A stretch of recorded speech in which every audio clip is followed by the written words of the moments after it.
ये तभी हो सकता है जब भगवान की कृपा प्रसाद से द्वैत भाव मिट गया है, सब में ब्रह्म भाव, भगवत भाव, तभी शांत भाव की स्थिति होती है। तो भगवान के जो प्रेमी संतजन वो शांता, और कह रहे हैं कि साधवा साधुभूषणा, साधु का एक स्वभाव होता है जो बहुत सरल होता, छल कपट नहीं होता। पर छल कपटी लोग उनके स्वभाव को कपट ही समझेंगे। उनका सरल स्वभाव, न मन कुटिलाई, कुटिलता नहीं होती, सरल स्वभाव होता है। साधवा साधुभूषणा, सरल स्वभाव और दूसरों का सम्मान करना, यह संतों में स्वाभाविक स्थिति होती है। सहनशील, दयालु, समस्त देहधारियों के अकारण हितैषी, किसी के प्रति शत्रुभाव न रहना, शांत स्वभाव, सरल स्वभाव, दूसरों का सम्मान देने का स्वभाव। और खास बात, मई अनन्य भावेन भक्तिम कुर्वन्ति ये दृणाम, जो मेरे में अनन्य होते हैं, स्वप्न में भी किसी और की आशा नहीं, एकमात्र प्रभु की। प्रभु से एक प्रार्थना किया जाए नित्य तो बहुत जल्दी लाभ मिलेगा।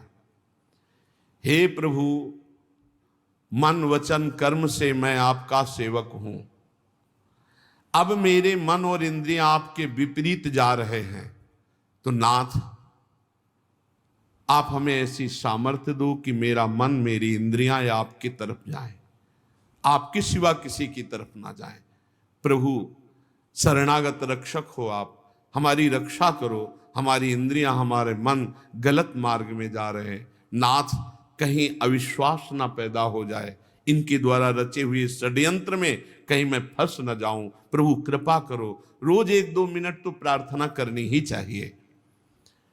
संतजन जिनके शरणागति मात्र से, संग मात्र से भगवत प्राप्ति, बोले मई अनन्य भावेन भक्तिम कुर्वन्ति ये दृणाम, मेरे में अनन्य भाव, अन्य कोई मंत्र, अन्य कोई तपस्या, कोई बल, कोई योग, कुछ नहीं। बड़े प्रलोभन आते हैं जीवन में, ये मंत्र सीख लो ऐसा हो जाएगा, ये मंत्र सीख लो ऐसा हो जाएगा, बड़े प्रलोभन। एक अयोध्या से संत भगवान आए हुए थे, बड़े चमत्कारी। अरे महाराज, केवड़ा की तो पूरी समाज को केवड़ा की सुगंध, क्या क्या मतलब चमत्कार उनके। वो कह रहे थे एक छोटा सा मंत्र हम आपको बता दें, उससे जो चाहो जैसे चाहो ऐसे, तुरंत। नहीं, हमें जो गुरु जी ने दिया है बस उसके सिवा नहीं। ये सीधी बात, राधा राधा राधा राधा राधा प्यारी जो मैं आपकी शरण में, इससे बड़ा कोई मार्ग नहीं है। इधर उधर मत फंस जाना कि थोड़ा सा ये जप लेते हैं तो इससे ये लाभ मिलेगा, थोड़ा सा ये जप लेते हैं, ये प्रारंभिक साधक की होती है। लेकिन जहां पहुंचने की बात है वहां मई अनन्येन भावेन रसना कटो जो अन रटो, निरखियन फुटो नयन, श्रवण फुटो जो अन सुनो, श्री राधा जस राधा राधा कहे और श्री जी का उच्छिष्ट पावे और नाम धाम का आश्रय लेकर पढ़ा रहे, भगवत प्राप्ति हो जाएगी। कैसे भगवत प्रेमी संत जन है, बोले मई अनन्येन भावेन भक्तिम कुर्वन्ति ये दृणाम, वो सुदृढ़ अनन्य भाव से मेरे में प्रेम करते हैं। बड़ा चमत्कार है।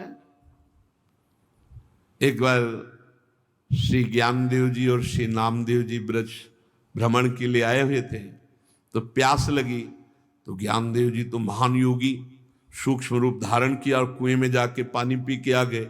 नामदेव जी से कहा कि आप भी, तो उनका अब हमको तो ये सब योग आता नहीं है, विठ्ठल विठ्ठल विठ्ठल।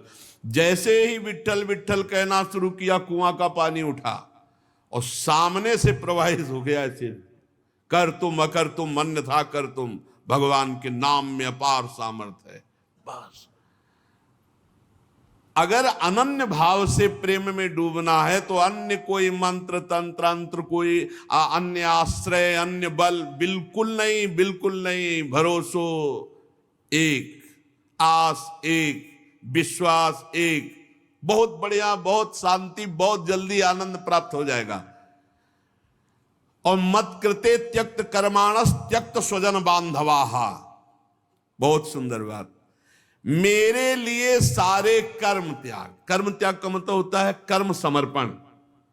कोई एक क्षण भी बिना कर्म किए नहीं रह सकता, तो कर्म त्याग का मतलब कर्म ना करना नहीं है, कर्म को करके भगवान को समर्पित करना, भगवान के लिए कर्म करना।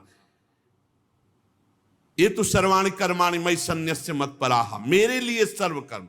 तो कह रहे मत कृते त्यक्त कर्माणस, मेरे लिए सारे कर्म का त्याग, अर्थात मेरे को समर्पण। और त्यक्त स्वजन बांधवाहा, अपने पारिवारिक जनों से बिल्कुल राग रहित होना। सबकी ममता ताग बटोरी, मम पद मनहि बांध बर डोरी। जो अपने सगे संबंधी रिश्ते नाते परिवार मेरे लिए त्याग कर देते हैं, पक्की बात। ये संत संग से पता नहीं चलता, धीरे धीरे ऊंचाई बढ़ जाती है। त्यक्त स्वजन बांधवा, सगे संबंधी रिश्ते लाते जब भगवान के लिए हम समर्पित कर दिए, भगवान कह रहे हैं मत कृते, मेरे लिए त्यक्त स्वजन बांधवा, प्रभु के लिए सब कुछ समर्पित है। बहुत कठिन है, बहुत कठिन। रसिक अनन्य माल में जो भक्तों के चरित्र है बहुत कठिन है। त्यक्त स्वजन बांधवा, मेरा अस्तित्व ही नहीं है। बहुत जोर का भक्तों में जो समर्पण पाया जाता है, बहुत जोर का पाया जाता है। त्यक्त स्वजन बांधवा बहुत कठिन है, बहुत कठिन है। ये अंदर की बात है। इसीलिए भगवान ने गोपी जनों से कहा, जो सगे संबंधियों की बेड़ियों को बड़े बड़े योगी यति नहीं तोड़ पाते, मेरे लिए तुमने उनका त्याग किया, मैं तुम्हारा ऋणी हूं। श्री भगवान गोपी जनों से कहते हैं, आई ब्रजनारी सुनत बंसी रो, गृहपति बंधु बिसारे, दर्शन मदन गोपाल मनोहर, मनसिज ताप निवारे। और मदाश्रयाहा, वो केवल मेरे आश्रित रहते हैं, किसी और का आश्रय नहीं। प्रायः जब कोई पदाधिकारी या बड़े जन आते हैं ना, तो एक कार्ड निकालते हैं और ऐसे देते हैं। ये लोग पूछते क्या है, बोले कभी जरूरत या कभी कुछ भी आपके हम काम आवे तो होता, डाल लो अपनी जेब में, डाल, निकलो बाहर, निकलो, चलो। मदाश्रयाहा। एक बार सदगुरुदेव भगवान से एक इंजीनियर आए थे, छोटी कुटिया मोहनलाडली कुंज में जब रहते थे, तो कहा नंबर लिख के दिया। तो कहा महाराज जी, महाराज जी का ये क्या भी है? बोले नंबर है। बोले क्या करेंगे? बोले कभी जरूरत हो तो फोन लगा देना। बोले हाँ, अभी तक जरूरतें आपसे ही पूरी होती, ले चलो। हमसे कहा इसको कभी घुसने मत देना कहा इसको कभी घुसने मत देना यार। मदाश्रया, भगवदाश्रित, अन्य आश्रय नहीं। ये उन संतों के जिनके संग मात्र से भगवत प्राप्ति हो जाएगी। मदाश्रया। और फिर आगे कथामृष्टाहा, आहा, मेरी पवित्र मीठी कथाओं को, अमृतमयी कथाओं को सुनते तो कथा अमृतम तत् जीवनम, हृदय में ऐसी मिठास की और सुनता रहूं भगवत चर्चा। कथामृष्टा श्रणवंती, और फिर कथयंती च, भगवान की चर्चा करने में एक विशेष जोश हो, आवेश होना चाहिए। चर्चा करते जा रहे हैं तो चर्चा करते, ऐसे देखिए संतजन कि जब चर्चा करना शुरू हो गए तो न समय का ध्यान है न स्थान का ध्यान है। महाराज जी, अच्छा, तो फिर आगे फिर शुरू हो गए, 3-4 बार प्रार्थना करने। अच्छा, नहीं तो भगवत आवेश, भगवत चर्चा व्यसन, भगवत चर्चा का व्यसन। कथामृष्टा श्रवणवंती कथयंती च, मेरी कथा श्रवण में और कथन में उनका बड़ा अनुराग होता है संत जनों का। और तपंती विविधास्तापा नैतान मदगत चेतसा, विविध प्रकार के ताप वो मेरे लिए सहते हैं। सर्दी, गर्मी, भूख, प्यास, मान, अपमान, निंदा, स्तुति, सब मेरे लिए वो सहते हैं। एक संत भगवान को देखा, वो केवल एक बोरा लिए रहते थे ऐसे, और यहां से ऐसे कांच लगाए गमछा पहने रहते थे। बिल्कुल ऐसा लगता था कोई कबाड़ बिलने वाले हैं, बोला रखते ही बोरा इसी थे। और बड़े उच्च कोटि के संत। कई दिन उन पर जब नजर हुई तो उनकी जो वृत्ति देखी तो लगा कि वृत्ति तो भगवदाकार है। तो एक दिन ये जो बर्फ फैक्ट्री के सामने बट वृक्ष है उसके आगे वो ऐसे फुटपाथ में बैठे थे। तो रात्रि में जब भिक्षा मांग कर पाके लौटते थे तब कहीं कोई न कोई महापुरुष मिलते थे। बैठ गए उनके नजदीक तो बोरा उठाया चल दिया। हमको सुनो सुनो महाराज, थोड़ी देर तो बैठ लो, आप जैसे गुरुजनों और संत जनों की कृपा से ही अपने लोग चल पाएंगे। वो आप उठाए बोरा चल दिए महाराज। फिर आगे बढ़े उनके, फिर वो एकांत में जब देखा तो क्या है, कुछ नहीं, बस आपके पास बैठना है। बैठ गए। तुमका ऐसी स्थिति आपको कहां से प्राप्त हुई? उनका श्रीमद् भगवद गीता जी से। आप भिक्षा, बोले अयाचक वृत्ति जो मिल जाए। बोरा में क्या लिए? कुछ नहीं। ऐसे टांगे। तो कहा ये क्यों टांगे हो? बोले सब रक्षा के लिए है। उनको बोरा क्या रक्षा करता है? बोले लोगों के दिमाग में तो आता है ना कि पागल है या तो कबाड़ बटोरता है। एक दिन उनको देखा और पड़े सोच ही सोच, बड़ा कष्ट। जो ही नजदीक गए तो उन्होंने रोक दिया। हम काम कोई औषधि? बिल्कुल नहीं। और दूसरे दिन वहां से अंतर गायब हो गए। बड़े सहनशील और केवल भगवद आश्रित कई ऐसे महात्माओं के दर्शन हुए। एक महात्मा को देखा, गोरे दाऊ जी हैं, उनके सामने वो लौटते रहते थे, सबकी दंडवत ऐसे लौटते रहते। रात्रि के जब आए तो वर्षा हो रही थी, पेड़ के नीचे भीगे ऐसे खड़े, बस ओट चल रहे थे। महाराज जी उस समय मदन टेर में रहते हैं। उनका आप कुटिया चलेंगे, वहां थोड़ा कुछ भोग रखा है, आप ले लीजिए। आ गए। उनसे पूछा आपको ऐसी स्थिति कैसे प्राप्त हुई? ये बहुत अंदर जिज्ञासा रहती थी कि हमारा ऐसा अनुमान है कि आपका निरंतर नाम चलता है, आप देह भाव से अतीत, सर्दी और वर्षा हो रही है और आप ऐसे पेड़ के नीचे खड़े रहते हैं, आप किसी, तो आपको ऐसी स्थिति? तो उनका मुझे एक नाम बताया, उनका इस नाम के निरंतर जपने से मुझे ऐसी स्थिति। तो उनका आप सबको प्रणाम करते हैं, थक नहीं जाते? बोले नहीं, जिसको प्यार करता हूँ भगवान सब में दिखाई देते, तो मुझे हर दंडवत में और बल मिलता है, और बल मिलता है। बड़े सुंदर सुंदर वृंदावन धाम है ना, एक से एक दिव्य संतों के दर्शन होते हैं। जब भगवान मिलाते हैं वैसे ही भगवान आपके पास से निकल जाएंगे, आप जानोगे नहीं कौन किस कोटि का है, महापुरुष है। भक्त मेरे संसार के तरह तरह के ताप कष्ट मेरे लिए सहते हैं, मेरे लिए सहते हैं, वो महापुरुष होते हैं।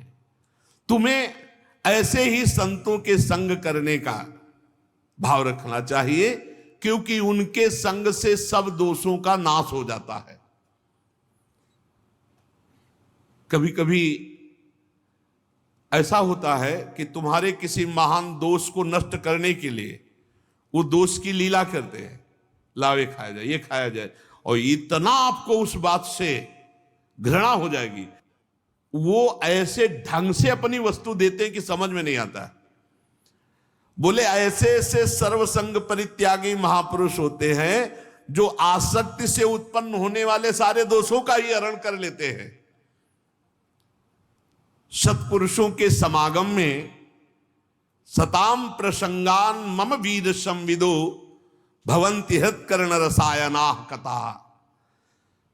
जहां मेरे भक्तजन होते वहां स्वाभाविक ही होता ही रहता है भगवत चर्चा। मेरे पराक्रमों का यथार्थ ज्ञान कराने वाली हृदय और कान को प्रिय लगने वाली मेरी चर्चाएं होती रहती है। भगवान चर्चा में बड़ी सामर्थ है। रत्नावती जी और कोई साधन नहीं की, केवल दासी चरण चापते हुए जब भगवत चर्चा करने लगी, उसी के प्रभाव से श्री नाभा जी ने भक्त भूप रत्नावती कहा है। भक्तों की राजा रत्नावती, केवल लीला श्रवण मात्र से इतनी ऊंची महान भक्ति। जो मेरी लीला कथाओं को सुनते रहते हैं, उन्हें मोक्ष मार्ग में श्रद्धा, मेरे में प्रेम और मेरी भक्ति का उनके हृदय में विकास, जो मेरी सृष्टि आदि लीलाओं का चिंतन करने से लौकिक पारलौकिक सुखों में वैराग्य हो जाता है। जब ये सोचे कि सबको मरना है और प्रलय होगी, सब नाश ही होना है, तो लगता है जल्दी करो भगवत प्राप्ति कर लो। और जब ये बात भूल जाते हैं मरना, तो लगता है ये भी भोग भोग लो, ये भी भोग भोग लो। भगवान कह रहे मेरी सृष्टि आदि लीलाओं का चिंतन करने से लोक परलोक के भोगों से वैराग होता है कि सब जलेगा। जब भगवान संकर्षण के मुख से विषैली अग्नि निकलेगी और 12 सूर्य, तो आग ही लग जाएगी, 100 वर्ष तक सब भस्म होगा, या उसके पहले ही भगवत प्राप्ति कर लो। मतलब भयंकर कलयुग आगे और आएगा, फिर और बड़ा अत्याचार, उसके पहले भगवत प्राप्ति कर लो। एक परार्ध बीत गया है, दूसरा परार्ध चल रहा है, महाप्रलय। जब ये परार्ध पूरा हो जाएगा तो महाप्रलय होगी। ये उसके पहले इसी जन्म में भगवत प्राप्ति कर लो, नाम जप लो, भगवान के आश्रित हो जाओ। भगवान की भक्ति बड़ी सरलता पूर्वक भगवत प्राप्ति करा देती है। इस प्रकार प्रकृति के गुणों से उत्पन्न हुए शब्दादि विषयों का त्याग करने से, वैराग्य युक्त ज्ञान से, योग से, मेरे प्रति की हुई सुदृढ़ भक्ति से और मुझे सर्वस्व समर्पण करने से मेरी प्राप्ति हो जाती है। भगवान ने कई साधन बताए, वैराग्य युक्त ज्ञान से, या अष्टांग योग से, या विषयों के त्याग से, या मेरे प्रति सुदृढ़ भक्ति, क्या सर्वस्व अर्पित कर दो। हे नाथ मैं आपका, वो संभाल लेंगे। लहर लहर हरि आप संभालें, हरि आप ही उतारे तेरा भार, उदासी मन काहे को करे, तेरा राम जी करेंगे बेड़ा पार। पक्का विश्वास कर लो, भगवान के भरोसे हो जाओ, सब संभाल लेंगे। अपने तो कह रहे हैं, हम बार बार कह रहे हैं, अपने कुछ कर सकते हैं तो बिगाड़ कर सकते हैं और कुछ नहीं कर सकते। हम तो अपनी बात कहते हैं, आप अपनी जानो। अगर हमको कहा जाए कि तुम क्या कर सकते हो, तो हम बिगाड़ कर सकते हैं। स्वामी हरदास जी भी महाराज कह रहे हैं, मोह सोना बिगाड़न को, तो सोना समारन को। संभाल सकते हो तो प्रभु आप संभाल सकते हो, और कहो तुम करो तो तोड़ फोड़ जरूर कर सकते हैं। आपके विधान में तोड़ फोड़ कर सकते हैं, हम तो उपद्रव कर सकते हैं, संभाल आप सकते हो। अब संभालना पक्की बात है, उपद्रव हमारी तरफ से होगा, संभाल आपकी। तो सो ना संवारन को, मोसो ना बिगाड़न को, तोई मोई पड़ी होर, कौन धो जीते कौन दो हारे, पर बदी न तोड़ हमारी आपकी चल रही। आप संवारते संवारते हार गए और मैं बिगाड़ते बिगाड़ते जीत गया।